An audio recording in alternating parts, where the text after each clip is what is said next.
আজ আমরা এসেছি এই যে মাজার, এই মাজার দেখতে পাচ্ছেন অনেকগুলো কবর, শতবর্ষী গাছ, এদের পুকুরে মাছ। কিন্তু সেটা বড় বিষয় না, বড় বিষয় হচ্ছে এই মাজারে অনেক শিরক এবং বেদাতে ভরপুর। তার এক নম্বর উদাহরণ হচ্ছে আপনাদের শুক্রবার আসলে আমরা দেখাতে পারতাম, ভুলবশত আজকে আমরা মঙ্গলবারে চলে এসেছি।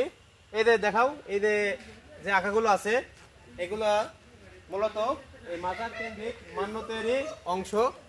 মানুষজন আল্লাহর কাছে চা বাদ দিয়ে মাজারের কাছে চাই, তারপরে তারা শুক্রবারে খাসি, গরু, ভেড়া এগুলো এনে এখানে কি করে রান্না বান্না করে এই মাজারকে উৎসর্গ করে, যেগুলো সম্পূর্ণ শরিয়া আইনের বিরোধী।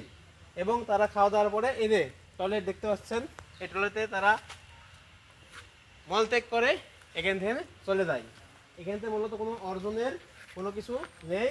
এটা হচ্ছে এই বিংশ শতাব্দীতে এসেও এগুলো হচ্ছে কুসংস্কারের একটা আড্ডাখানা।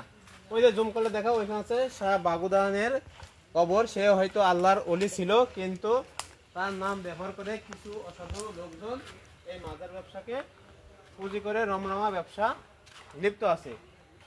এই মাজারের সামনে একটা মসজিদ, একটা পুকুর, সামনে বড় একটা ফিল্ড আছে, আপনারা দেখতে পাবেন। জুম করলে দেখাই পাচ্ছেন এসে বড় এখানে তালের গাছ আছে। এরকম তালের গাছ সচরাচর দেখা যায় না, অনেক উঁচু।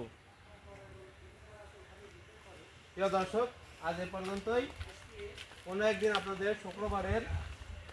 শুক্রবারে আপনাদের এই জায়গার খাওয়া দাওয়ার বিশাল যে আয়োজন যজ্ঞ চলে সেগুলো আপনাদের দেখাবো। ধন্যবাদ সবাইকে।